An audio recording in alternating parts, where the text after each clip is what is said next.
Salam ketemu kembali dari studio biologi. Materi yang kita bahas pada pertemuan ini adalah pertama, peranan virus bagi kehidupan manusia. Yang kedua, upaya pencegahan infeksi virus.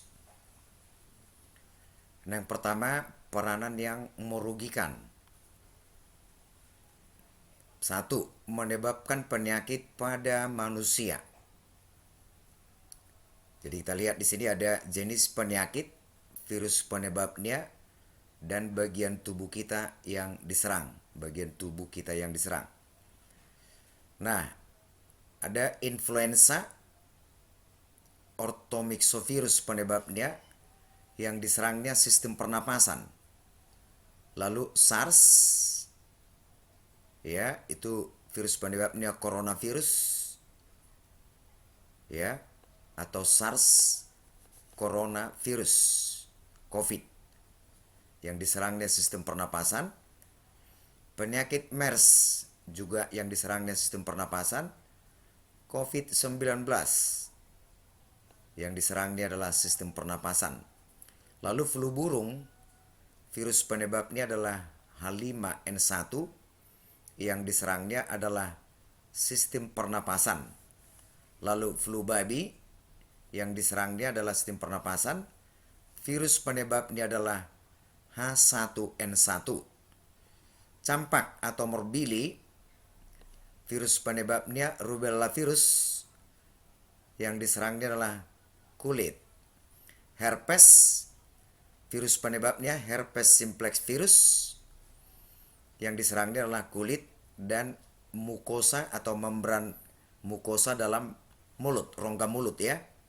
Cacar, penyebabnya adalah varicella zoster virusnya, bagian yang diserang adalah kulit.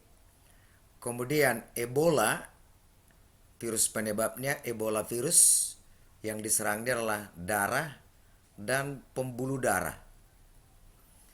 Nah, kemudian konjungtivitis atau mata belek, mata merah, virus penyebabnya adenovirus, ya. Lalu demam kuning, penyebabnya arbovirus, yang diserangnya adalah hati. Hepatitis virus ya. Ini maksudnya hepatitis virus yang diserang hati. AIDS, virus penyebabnya itu adalah HIV, ya. Human immunodeficiency virus, yang diserangnya adalah sistem kekebalan tubuh kita, yaitu sel darah putih, yaitu limfosit T atau disebut T cell. Maka sistem pertahanan tubuh kita itu akan rapuh, akan mudah diserang oleh kuman yang lain. Gondong, ya, penyebabnya mumps virus, ya, yang diserang dia adalah kelenjar ludah. Polio, virus penyebabnya poliomyelitis virus, yang diserangnya saraf motorik tulang punggung. Lalu papiloma, yaitu kutil dan kanker serviks, penyebabnya sapovirus, diserangnya kulit, mulut, rahim. Lalu demam berdarah, virus penyebabnya togovirus, dia akan menyerang trombosit atau kuping-kuping darah. Nah, itu contoh penyakit pada manusia yang disebabkan oleh virus. Lalu yang kedua, menyebabkan penyakit pada hewan. Contohnya itu rabies. Jadi pada manusia juga rabies itu bisa menginfeksi manusia, ya. Nah, rabies itu pada hewan, misalnya pada anjing, kemudian kera. Nah, ini menyebabkan gila gitu ya, anjing itu jadi gila. Lalu Newcastle disease atau sering disebut penyakit Patelo pada ayam. Foot and mouth disease, penyakit mulut dan kuku pada sapi. Kemudian flu burung, pada Aves ya, kelas burung. Lalu flu babi yaitu pada babi, kemudian bisa menebar pada manusia. Demikian juga flu burung bisa menginfeksi manusia.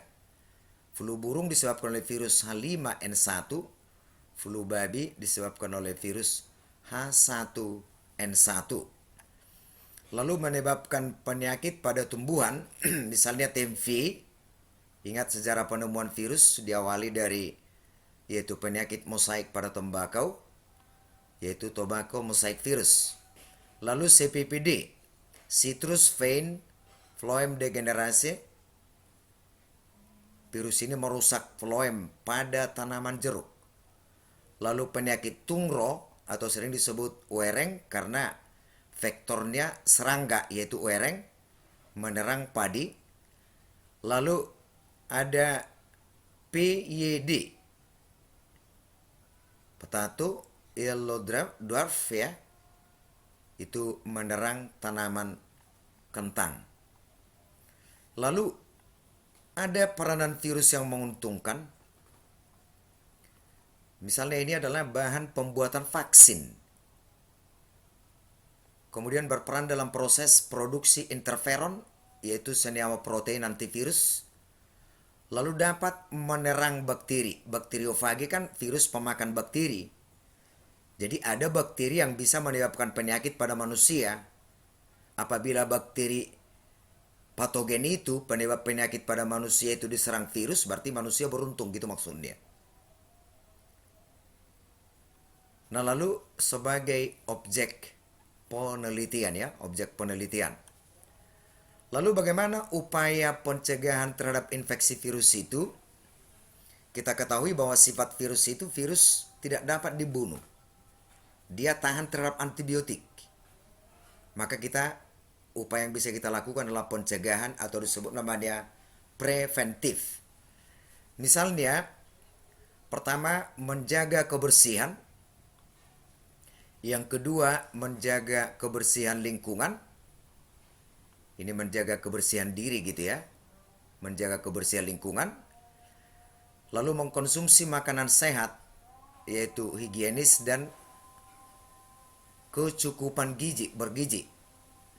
Olahraga dengan teratur, istirahat yang cukup, pakai masker, dan jaga jarak ketika ada wabah penyakit. Ya, wabah penyakit yang menyerang sistem pernapasan. Lalu melakukan vaksinasi atau imunisasi. Vaksinasi berasal dari kata vaksin. Vaksin artinya kuman atau bagian dari kuman yang dilemahkan atau dimatikan. Nah, vaksin ini diberikan ke dalam tubuh, maka disebut vaksinasi, berarti pemberian vaksin. Tujuan pemberian vaksin adalah agar tubuh aktif membentuk antibodi atau untuk menciptakan kekebalan aktif, yaitu melawan antigen dari kuman yang diberikan saat vaksinasi. Jadi kalau kita vaksin campak, maka nanti tubuh kita membentuk antibodi melawan kuman campak gitu. Jadi tidak bisa satu vaksin kebal untuk semua jenis penyakit. Nah gitu adalah upaya pencegahan terhadap infeksi virus gitu ya. Upaya pencegahan terhadap infeksi virus. Atas perhatiannya kita ucapkan terima kasih. Ya. Salam sukses, tetap semangat.